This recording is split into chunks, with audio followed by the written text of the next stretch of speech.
Absolutely. Well, because if it makes a whole new crop of new metal fans, it keeps the memory alive for metal. Obviously, Yeah. it's always going to be a good thing. But coming on to another pop culture reference, if you don't mind, is over the other weekend, Here it uh, comes. I went to ComicCon. I went to ComicCon, Beavis and Butthead. I wanted a shirt, but they didn't have my size, so I settled this cool backpack. It says Comic Con 2022, and obviously Beavis and Butthead played a very big role in the early '90s, and they basically helped many bands. Rob Zombie was one of the first bands that he even said if it wasn't for Beavis and Butthead, he wouldn't have the career he has today.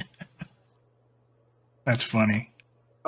Just just for the sole fact that like the album was out for a year, and until it aired on Beavis and Butthead, it shot up just like And it's like Rob, he's thinking anything like, because of the okay, power of pop culture. he's thinking like, I'm going to do this on my own. I'm going to put out some great music. People are going to like it.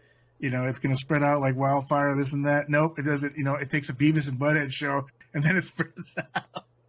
But hey, you get it wherever you can get it, man. If that's how it works, but that's how life is usually. It always comes out like that, right? So yeah, absolutely. And then, well, reason why is Beavis and Butthead is now airing.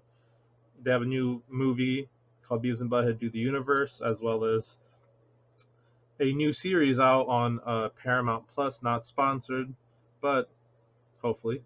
Um, but yeah, so they have a new series out.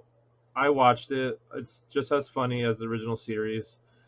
They're even trying to add music into it, but going back to the old Beavis and Butthead, they had, they had what is it, Danzig? They introduced Danzig, Rob Zombie, obviously many Alice in Chains, Nirvana, stuff like that. Do you remember any music that you learned by watching Beavis and Butthead, or was it all just like, hey, that's the band I already listened to?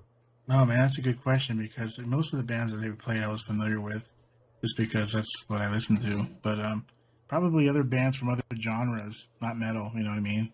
Like Tori Amos or Hmm. something like that. I think Tori Amos is the one he made fun of and said she looked like Dave Mustaine. Wait, was it Tori Amos? I can't remember which one it was.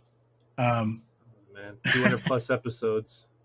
there was a bunch of songs in there that from bands, you know, there was some hilarious stuff. The bands that they made fun of were hilarious, you know. But Hmm. no, I can't remember anything. One, the one that they made fun of that I was a big fan of, or I'm still a fan of, is Grim Reaper. Remember this Oh band? yeah, See you in hell. See you in hell. And yeah. one comment, he's like, they played at the county fair, and he won for best in pig or something like that, because he was like a, because he was like a fat guy. I'm like, oh, dude, come on, why'd you do it? Why'd you do Grim Reaper like That's that? funny. That's But hilarious because I know exactly who Grim Reaper is because I remember in high school I had a friend named Pat Morrison who used to always talk about the Grim Reaper.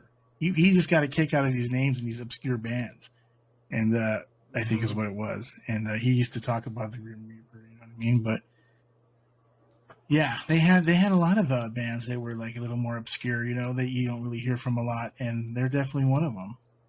I'm trying to think of what else. I mean, there's Yeah. so many bands that they played. You know, and it would kind of like bother me when they would make fun of a band that I liked. You know, I was like, oh no, you didn't just do that. Come on, don't go there.